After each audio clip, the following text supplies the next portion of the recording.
Hi everyone, this is Karen Frith. Welcome to the Consultant Collective series.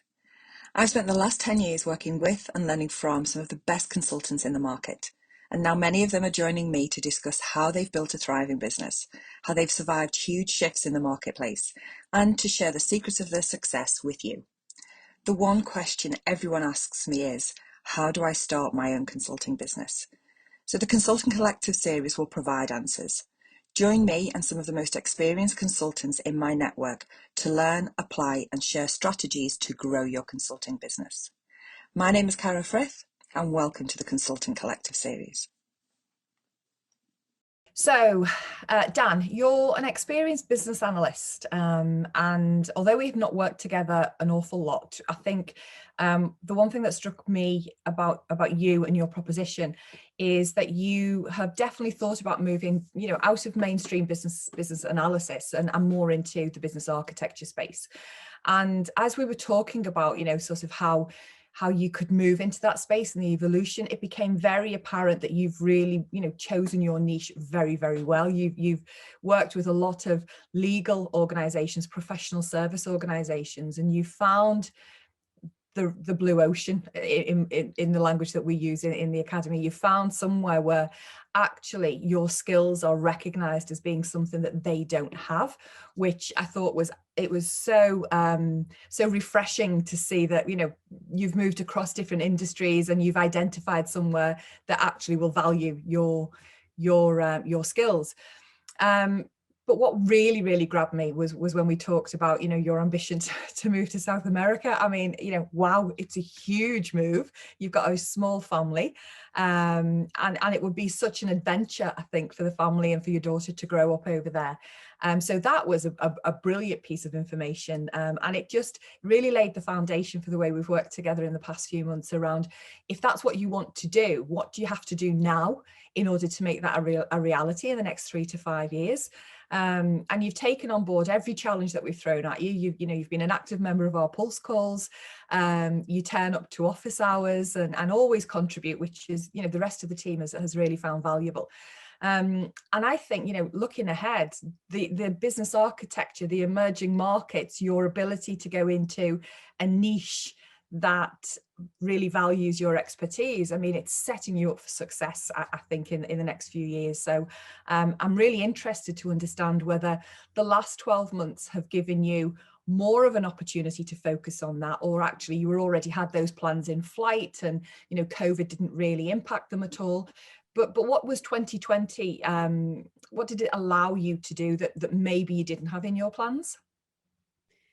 Yeah, so prior to COVID hitting, the businesses I worked in were very much office based, that you had to commute to the office. So the clients that I could work for were limited to the West Midlands, maybe London, so sort of within a 2-hour train journey of where I lived. Yeah. Now that could have been because of sort of technology issues, working practices, but then also my own view on what I could do. So since once COVID hit, everything went online. That then really opened my eyes to what is possible. So I had contact from companies in America, and I managed to get a client in America, and that then really made me think more about, well, actually, there's a lot more than just the UK. There's clients everywhere that potentially I could work with. So I've got a couple of people that I know who are from Brazil, and they were talking about the market there and the opportunities, and that they're going to go back, and they've really, from working in the UK, they've got sort of particular skill sets now that are really valuable over there. So after talking with them and then learning about actually you can do things online and there's opportunities there, that's when I started thinking a lot more about actually moving to Brazil and South America and creating a niche there. So did the lack of commute and the acceleration in the technology, and also perception of clients, UK clients, that actually remote working was more of an option, all of those things sort of created that perfect storm for you that sort of opened up your eyes and opened up your opportunities? And that time, I think that the last 12 months have given people to reassess. Would you agree with that? Yeah, definitely. My biggest the thing that was holding me back was the fact that moving out to Brazil without knowing anybody, that was a big step. So actually being able to get clients remotely sort of gave me the confidence that if I can do it remotely, then I can build that network before going. And then once I'm actually there, it's just building on that. So yeah, it gave me the confidence to actually know that what I'm offering is actually wanted, and what I offer is different to other consultancies. That's interesting. I've never really heard it say it's giving you the confidence, you know. So we talk more about it in other conversations with other consultants. It's always been the time that's been brought up, you know, the lack of commuting, the fact that there's a different mindset in the industry. But to turn that and look inwards and think, well, actually, it's also provided me with that extra level of confidence as well. It's the first time I've heard that. So it's quite an interesting, everybody's looked outwards, all of the external factors that have helped them, you know, raise the profile, increase their business, thrive in a really stressful market. But you've looked inwards and gone, well, what's it actually done to me as an individual, which is really, really fascinating.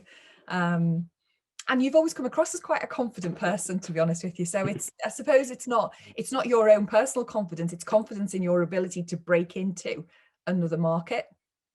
Yeah, and I've always worked with very high performing colleagues who they are senior managers, generally C-suite people. Yeah. So when I compare myself with them, they're excellent at what they do. And then you think, I always question, like, am I good enough to do this? Yeah. But actually, yeah, from being able to get work with other companies and they be impressed with what I do, sort of giving me the confidence to actually think that what I do is very good. Yeah. So it's quite nice to hear that, and then that gives you the confidence to go out and know what you offer is what people want. Yeah, no, there is a saying, confidence breeds confidence, isn't it? So, you know, you only need that little injection of it and somebody to say, yes, you're moving in the right direction. And then it just sort of, it's like that snowball effect, isn't it? Yeah, yeah, definitely. Excellent. So I suppose when we first talked, you had quite short to medium term plans about moving out to Brazil, but the last 12 months and certainly the way the current travel situation is potentially you've pushed that out maybe another 3 years maybe, but what does that next 3-year plan look like for you then? Yeah, so Brazil is, South America is around 400 million people. Growth before COVID was around 5% a year. 4 trillion GDP. So there's huge potential out there. And before Brexit, I think we were the UK were the 3rd largest provider of professional services to South America, and then with Brexit happening, potentially that could increase depending on what Boris does. So there's potential for that to increase, and there's a lot of opportunity then to provide those professional services to South America. So my plan was originally just to move out there and do it as sort of on my own, just deliver more of a sort of a contracting sort of model. But since sort of being part of the Contractors Academy, that I realized that's not really what I wanted to do. So I've reassessed what my plan was, and I decided to think a bit bigger. So the plan is to, within 5 years, to have 5 employees working for the company, but also with around £1 million turnover. Excellent. So, and then also have over 5 clients at a time. Yeah. So I thought might as well go big and try and achieve it, then try and just think of it smaller and being able to achieve that. So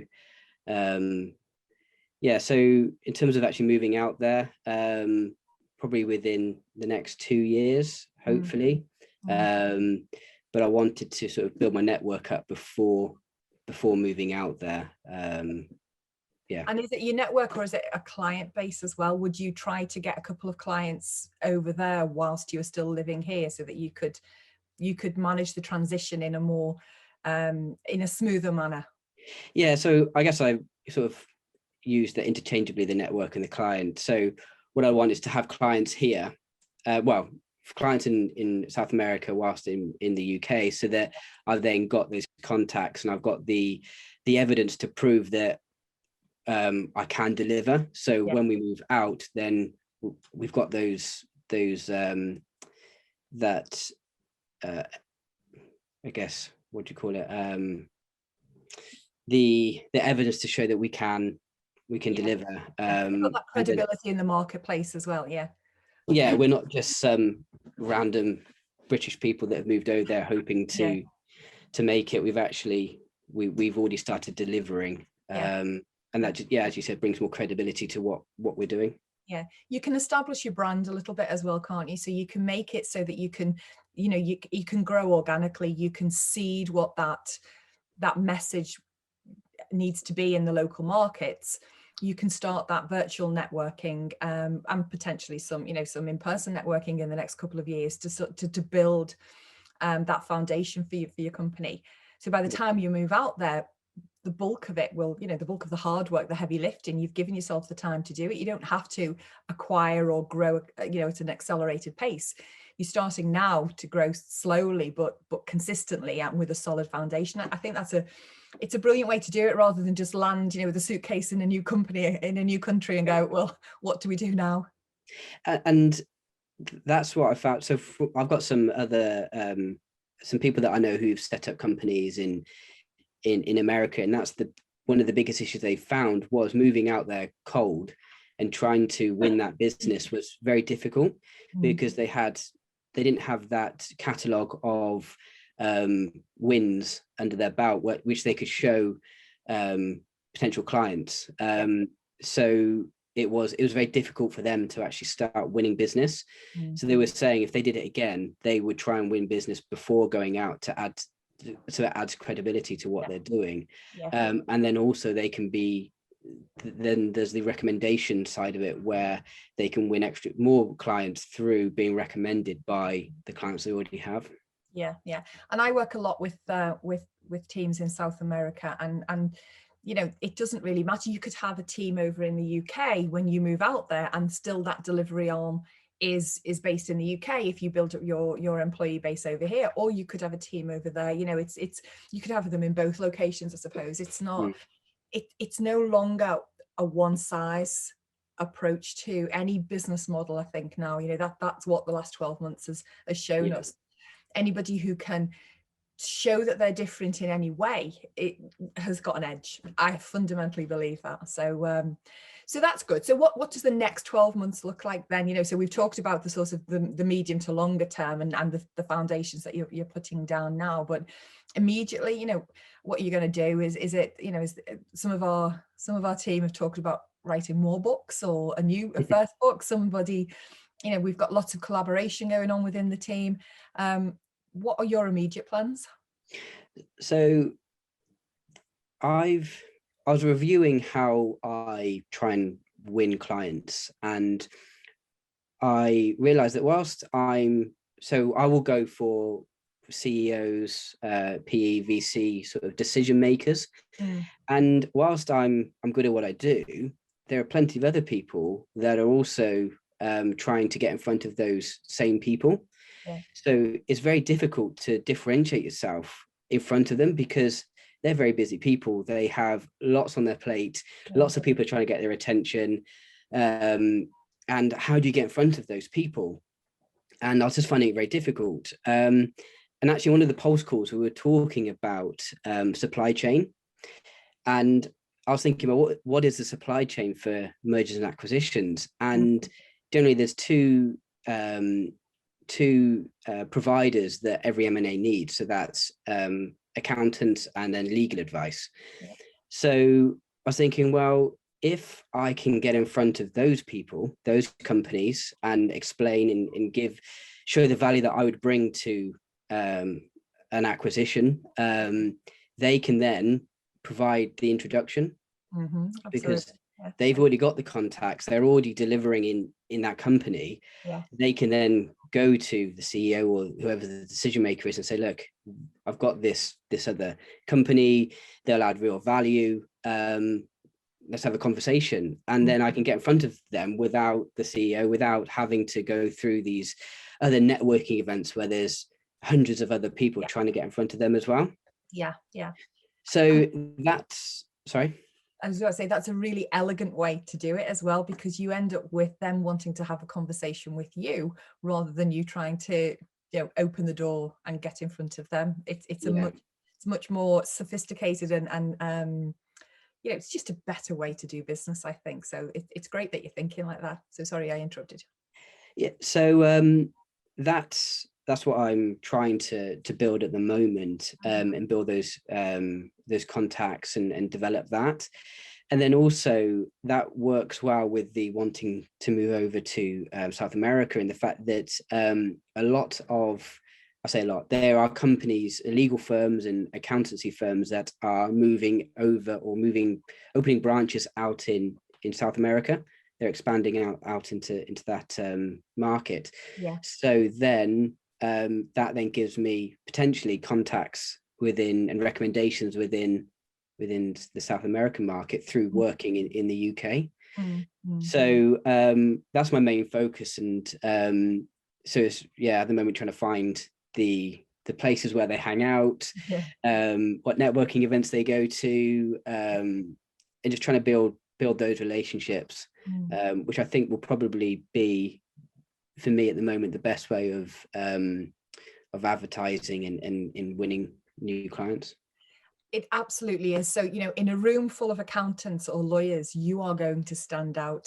In a room full of BAs, when you do those kind of networking meeting, you're not going to stand out because everybody's in the same space. And certainly in a room where a CEO might turn up and there's a few people vying for his attention, it's going to be hard to elbow your way through into the front of the queue. But no, going back, walk into a room full of an accountant, you are unique, and that you've got to put yourself into a place that there's nobody like you. And then the conversation just flows. People really, so as long as you're comfortable with your elevator pitch, as long as you've got a proposition that you can land really quickly to grab their attention. And I know you've been working on that. You've been listening to everything that we've been talking about, and I do think at its core, your proposition is really, really great. You've just got to, as you say, you just got to get out there now, and you've identified, two elements in the supply chain, but there are a couple of others that we will talk about outside of this call. We don't want to give too many secrets away, but I've certainly got a couple of other areas that I think you could potentially start to explore as well. Okay. So, but that's it. I mean, have you spoken with anybody in the team, any of the academy members about, any kind of collaboration? There's lots of work coming through, and I know lots of the team members are starting to take calls outside of our normal get-togethers where business models are developing, opportunities are being discussed. Have you noticed any of that? Yeah, so I've been working. I've had conversations with Steve. So as he's trying to do something similar, but he's looking at North America. So working with him and just explaining sort of what I offer, what he offers, and just seeing how we can work together and collaborate on different projects. So that's been working well.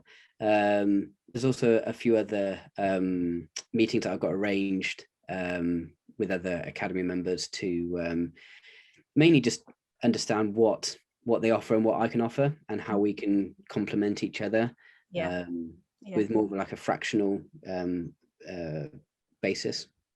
I think we've got eyes and ears in many different places now, which is great, and we've got doors being opened and you know, opportunities for us to sort of walk through those doors with a, you know, a trusted colleague, but then also not stay, you know, just dip in and out as and when we, and that's how you end up, if you do move into the fractional space, that's how you end up with those 4 or 5 different clients, you know, where actually you're billing for the deliverable and for your expertise rather than the time that you spent sat at a desk on somebody else's laptop.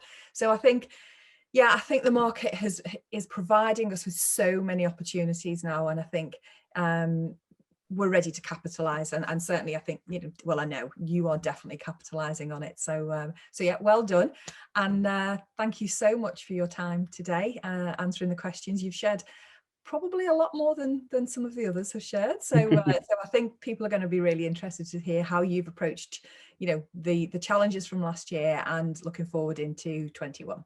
So thanks very much. Great.